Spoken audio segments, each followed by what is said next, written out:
Verenoy, né à Yaoundé au Cameroun et grandi dans les quartiers populaires français, est devenu l'une des voix les plus marquantes du rap hexagonal.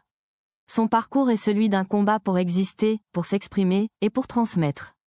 Dans cette vidéo, nous retraçons son ascension fulgurante, son style unique mêlant deux cultures, son impact auprès du public, et l'héritage qu'il laisse derrière lui après son décès tragique à l'âge de 31 ans. Où est né Verenoy et comment était sa jeunesse? Verenoy est né en 1994 à Yaoundé, la capitale du Cameroun. Il a grandi dans un quartier modeste, marqué par les difficultés économiques mais aussi par la force de la communauté. Très jeune, il est influencé par les sons de la rue, la musique traditionnelle et les réalités du quotidien. Comment a-t-il découvert le hip-hop? C'est à l'adolescence qu'il tombe amoureux du rap, en écoutant des artistes comme Booba, 2Pac ou des chanteurs camerounais comme Ben Deka. Il commence à écrire ses premiers textes dans des cahiers d'école, à rapper avec des amis, et à rêver de scène. Pourquoi a-t-il déménagé en France, et qu'a-t-il vécu en arrivant? Il arrive en France dans sa jeunesse avec sa famille, s'installant en banlieue parisienne. L'adaptation est rude, discrimination, différences culturelles, et sentiment d'exil. Mais c'est aussi là qu'il trouve une nouvelle inspiration, dans les rues, les studios de fortune et les réalités sociales. Quels obstacles a-t-il dû surmonter dans sa carrière? Verenoy a dû se faire une place dans un milieu très concurrentiel, sans appui financier ni réseau établi. Il s'est battu pour faire entendre sa voix, partageant sa musique en ligne et se produisant dans des événements locaux. Sa détermination était sans faille. Quels ont été ses premiers grands succès? Son projet Telegram, sorti en 2022, marque un tournant.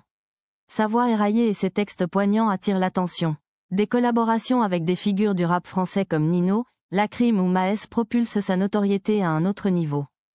Qu'est-ce qui rendait sa musique si spéciale? Verenoy fusionnait les sonorités africaines avec les codes du rap français. Il utilisait des instruments traditionnels, des rythmes afro, et mêlait le français au pidgin.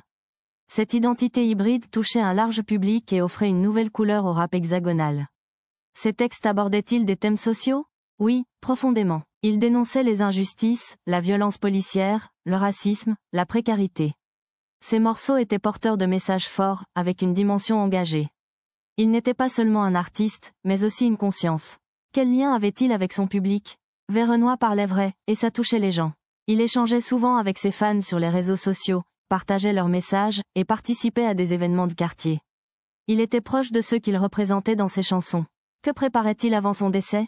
Il travaillait sur un nouvel album mêlant afrobeat, soul et rap français. Il voulait faire collaborer des artistes africains et européens. Il envisageait aussi de lancer son propre label pour soutenir les jeunes talents entre l'Afrique et la France. Comment est-il perçu aujourd'hui? Verenoy est considéré comme une figure majeure du rap moderne. Sa disparition a laissé un vide immense. Des hommages ont eu lieu à Paris, Marseille, Yaoundé, sa voix continue de résonner, et son message reste vivant. Le parcours de Verenoy est une preuve que la musique peut briser les frontières et unir les peuples. Il a transformé ses douleurs en puissance artistique, ses origines en fierté, et ses mots en armes pacifiques. Bien qu'il soit parti trop tôt, son héritage est là, dans ses chansons, dans les cœurs, et dans les esprits de toute une génération. Écoutez sa musique, partagez son histoire, et n'oubliez jamais que, même venu de l'ombre, un artiste peut illuminer le monde entier.